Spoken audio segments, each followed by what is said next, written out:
Ejection fraction లేదా EF శాతము 50% అంతకంటే ఎక్కువ ఉన్నా కూడా ఒక రోగి హార్ట్ ఫెయిల్యూర్ అనే ప్రాబ్లంతో ఇబ్బంది పడవచ్చు.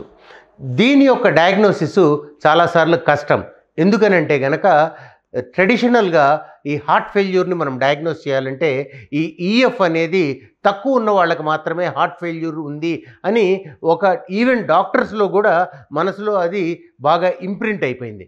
అందుకని ఈఎఫ్ నార్మల్గా ఉన్నా కూడా వాళ్ళకి heart failure with preserved ejection fraction or normal ejection fraction or ఇంకోసారి దాన్ని డయాస్టోలిక్ హార్ట్ ఫెయిల్యూర్ అని కూడా అనేవాళ్ళం. వీళ్ళకి మనం దాన్ని డయాగ్నోస్ చేయడం అనేది చాలా కష్టం. ఎందుకంటే వీళ్ళకి కూడా ఆయాసం ఉండొచ్చు, పాదాలు వాపు ఉండొచ్చు, హార్ట్ ఫెయిల్యూర్ యొక్క లక్షణాలు ఉంటాయి. కాకపోతే ఈ ఆయాసం ఉండి వాళ్ళకి ఎక్స్రే తీసినా కానివ్వండి, సిటీ స్కాన్ తీసినా కూడా ఊపిరితిత్తుల్లో నీరు ఉంటుంది. ఈ ఊపిరితిత్తుల్లో నీరు ఉన్నదాన్ని చాలాసార్లు అది ఇన్ఫెక్షన్ కింద భావించి ఊపిరితిత్తుల డాక్టర్లు లేదా పల్మనాలజిస్ట్ దగ్గర వారు వైద్యం పొందుతూ ఉంటారు. వీరికి చిన్న చిన్న మందులు అవి ఇస్తే కనుక కొంతమేరకు ఆయాసం తగ్గి వాళ్ళు బాగుపడుతూ ఉంటారు. కాకపోతే వాళ్ళకి పూర్తి రిలీఫ్ అనేది రాదు. అందువల్ల చాలాసార్లు వాళ్ళు లంగ్ ఇన్ఫెక్షన్ అనుకుంటారు, కానీ చాలామందికి heart failure with preserved ejection fraction ఉంటుంది.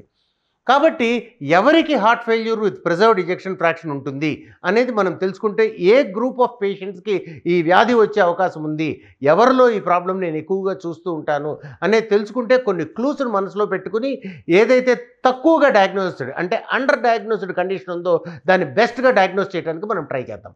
మొట్టమొదటిది ఏజ్ మోర్ దెన్ 60 years. ఎవరికైతే వయసు 60 సంవత్సరాల కంటే ఎక్కువ ఉంటుందో వారిలో ఈ ప్రిజర్వ్డ్ ఇజెక్షన్ ఫ్రాక్షన్ అంటే గుండె యొక్క వ్యాకోచ శక్తి అంటే expansion ability of the heart లోపించి వాళ్ళకి హార్ట్ ఫెయిల్యూర్ వస్తుందన్నమాట. రెండవది స్త్రీలలో. మూడవది ఎవరికైతే గుండె అస్తవ్యస్తంగా కొట్టుకుంటుందో అంటే ఏట్రియల్ ఫిబ్రిలేషన్ అనే ప్రాబ్లం ఉంటుందో వాళ్ళలో కూడా ఈ heart failure with preserved ejection fraction ఉంటుంది. ఎవరికైతే రక్తపోటు ఉంటుందో, ఊబకాయం ఉంటుందో, అంతేకాకుండా కిడ్నీ ఫంక్షన్ కొద్దిగా తక్కువ ఉంటుందో వీళ్ళందరిలో కూడా heart failure with preserved ejection fraction ఉండే అవకాశం ఉంది అని మనం గ్రహించాలి.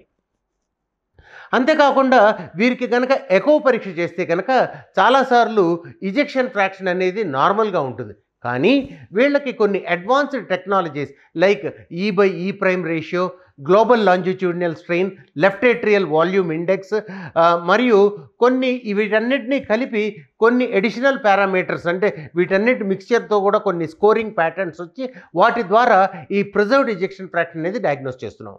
ఇప్పుడు ప్రాధాన్యంగా లాస్ట్ 2-3 ఏళ్లలో 2 న్యూ స్కోరింగ్ ప్యాటర్న్స్ వచ్చాయి ఈ ప్రిజర్వ్డ్ ఇజెక్షన్ ఫ్రాక్షన్ డయాగ్నోస్ చేయడానికి.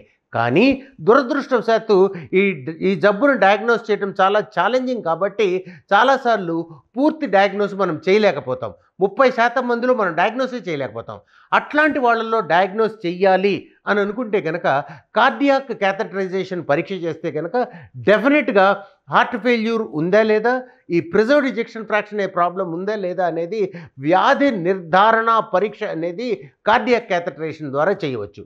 ఇది ఎందుకు చేయాలి అని అంటే కనుక దీనివల్ల అది ఊపిరితిత్తుల ప్రాబ్లమా, గుండె ప్రాబ్లమా తెలుసుకుంటే తదనుగుణంగా మనం కరెక్ట్ మెడిసిన్స్ ఇచ్చి వాళ్ళ యొక్క హార్ట్ ఫెయిల్యూర్ని మనము తగ్గించగలుగుతాం అన్నమాట.